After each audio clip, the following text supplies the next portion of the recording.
So what's going on, guys, and welcome back to episode number 17 of the Sunderland career mode. And we're kicking off this episode with G pleading me not to make him stay at the club. He wants to leave the club, so he's not a first team player. I don't even play him as a substitute, so I'm perfectly fine with him leaving the club. First of all, I'd like to say a huge thank you to everyone that's been watching this series and supporting this series, as I really appreciate you guys doing that.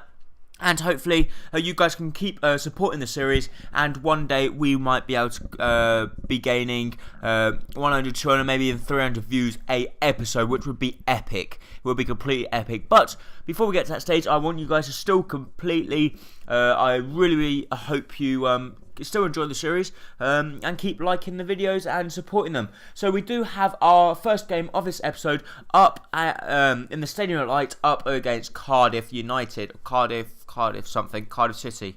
Yeah, so it's going to be pretty, should be a win game. We should pretty much win it because Cardiff have not got the best side, and we on paper have got a lot better side than Cardiff. So we do start off pretty well here, up against Cardiff, and hopefully we could get the 3 points add to our tally. Here, Mavrias does pick up the ball wide on the wing, plays a good ball through to Dos Santos. Dos Santos here puts a lovely ball in the box. It comes to Barini, and Barini unfortunately puts his head just a little bit wide of the post. Otherwise, he would have been 1-0 up. Barini with a beautiful run inside. He didn't get picked up by the Cardiff City defenders, and his header was just a little bit wide. But here, Barini does pick up the ball, plays the ball to Dos Santos. A lovely ball gets played over the top to Benteke. Benteke does very well to get there, keep it in play. He takes on the Cardiff City defender, puts a lovely ball in the box, and this time Barini doesn't fail with his header. And in the 16th minute, Barini finds the back of the net, and it actually puts 1-0 up in this game. So extremely pleased now that we had got the goal,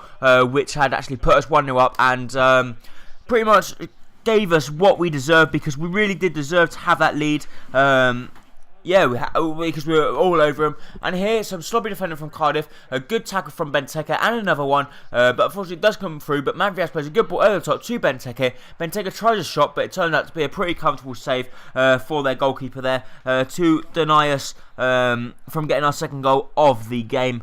But from the corner, we do put a good ball in the box, and this time Benteke doesn't fail with a header, and that's his 12th goal in all league games in the 30th minute, which results in putting us 2-0 up, and that is pretty much it. It looked like Cardiff City were going to be down and out of this game already, as they just were not. It just looked like they didn't turn up for the game, so very pleased that they didn't turn up for the game, and therefore it looked like we might win this one.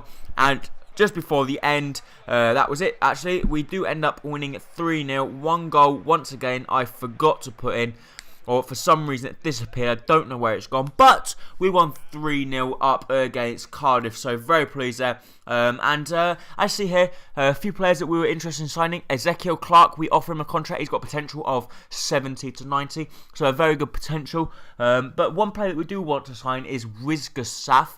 But there's also here Yanrick Sanri's got a potential of 77 to 91, so a very good potential. And here, Wadzkow's got an 86 to 92. He looks like a very, very promising player.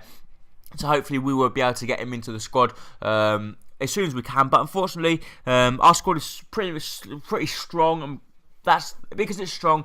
It's going to be hard for us to try and fit him into the squad. Benteke is saying there he doesn't want to be on the bench for the next game up against Man United, and of course Benteke is not going to be on the bench up against Man United. And here we go, another youth squad report for you guys to have a look at. It wasn't actually a squad report, I'm sorry, I got confused. But actually there, once again, Benteke is saying I really want to play this game. I don't know why Bruni's on the bench. As you see there, the player of the month was Viaman for Aston Villa. So a player that we could be interested in the next transfer period, maybe to play, because as you know, Bruni is only on loan with us, so he might end up going back. He will go back to Liverpool unless we go ahead and buy him. But Diakite was injured, as he is out for 7 weeks with a training injury, which he picked up. So I'm not very happy there that he actually picked up a training injury, because that means we're going to be playing our second squad without two good centre backs, because Diakite is a very good centre back and he's very solid. So that's why I pair him up with in the second team, so he can be my rock at the back and try and prevent them goals from going in. And G there, we do actually decide to put him on just because at this moment in time we did not have any player that could actually play left wing. So G was going to actually be starting just to see if he could do anything, to see if he could impress me, to convince me to offer him a new contract. So let's just see if he can convince me. But he's got very difficult opponents, which are the likes of Manchester United at Old Trafford. And Old Trafford is never an easy place to go. So it's going to be pretty difficult for us there to go. But they do get. We do actually have a try and get an attack here, but it comes to Fletcher. Fletcher does play a very good ball through to Valencia. Valencia to Van Persie, and I'm afraid Kieran Westwood should be saving that. It went underneath his body in the 45th minute, and Van Persie picks up his 12th league goal, the same as Christian Benteke. But here, Barini does put pressure on the Manchester United lot, but unfortunately Van Persie wins the header. It comes to Zaha. Zaha plays a good ball over the top to Kagawa, and Kagawa puts it past Kieran Westwood to put them 2-0 up, and 57 minutes had gone.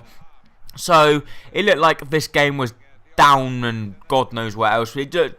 All our aim was now is to not concede anymore because we don't want it to be embarrassing. But here we do extremely well with Fabio Barini running down the wing, puts an absolute delightful ball in the box, and Christian picks up his 13th goal in the league. An extremely good header, a 14th goal, sorry. Extremely good header to actually give us a little bit of hope in this game. And hopefully, if we could keep the momentum going, we might be able to get the goal to get us back on level terms. But Zaha here does get a good chance here, plays the ball to Carrick, and a pretty poor effort from him there, and it was a pretty comfortable save for Kieran Westwood, and that's how the game finished. So unfortunately we couldn't get a point at Old Trafford up against Man United, so not the best result for us, but I suppose we can't really expect that much against Manchester United. Actually there, Yannick Sagna does actually accept the contract offer, our youngster, so hopefully our youngster could be next Cristiano Ronaldo, the next Messi. You never know what he could be. He could be massive.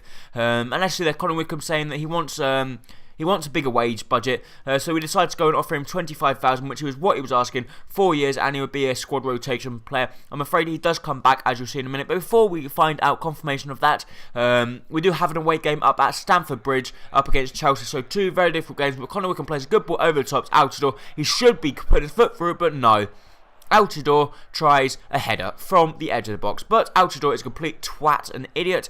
But anyway, Carlos Cuellar unfortunately gets turned inside out by De Bruyne, comes to Demba Ba on the edge of the box, and Demba Ba is not going to miss from there as he slots the ball into the corner, leaving Kieran Westwood with no chance whatsoever. And Kieran Westwood is going to be playing for West Ham, I believe, next season. So we're going to have to find a new goalkeeper. I already know who that goalkeeper is, but I'm not going to let you know. But Willian picks up the ball here, plays the ball to Bertrand. Bertrand plays the ball to Mikel, and Chelsea were just running wings round us. Both Man United and Chelsea were just too good for us. We just got played out off the park, to be honest. Look at Demba Ba, just runs past everyone and scores a beautiful goal in the 49th minute, in the 16th goal in all competitions. So he's beaten Benteke, which I'm not happy about because I want Benteke to get the leading goal scorer of the Barclays Premier League. But it don't look like Benteke is going to get it when we got players like Demba Ba performing for it as well. And Eto'o here does do very well to turn Carlos Cuellar inside out. He goes for the shot, but it turned out to be a pretty comfortable save from Kieran Westwood, and we do then manage to get the ball clear. And Benteke tries to counter, but unfortunately we do get robbed, and that was the end of the match. So we ended up losing that game 2-0 against Chelsea. So they were just too good. Just too good. Basically, that's all I can say. And Conor Wickham gets some best rating of me there. We do get for Colombia offer to go and manage them internationally. I decided not to accept it, stall it for the minute just to see if we get anything else, because Colombia I don't think are the best nation in the world. But we're now approaching the end of this episode. As you hate, Conor Wickham doesn't accept it, so we go and offer him. He wants a more important squad role. So thank you for watching, and I hope to see you next time on whatever episode might be. Thank you, bye bye.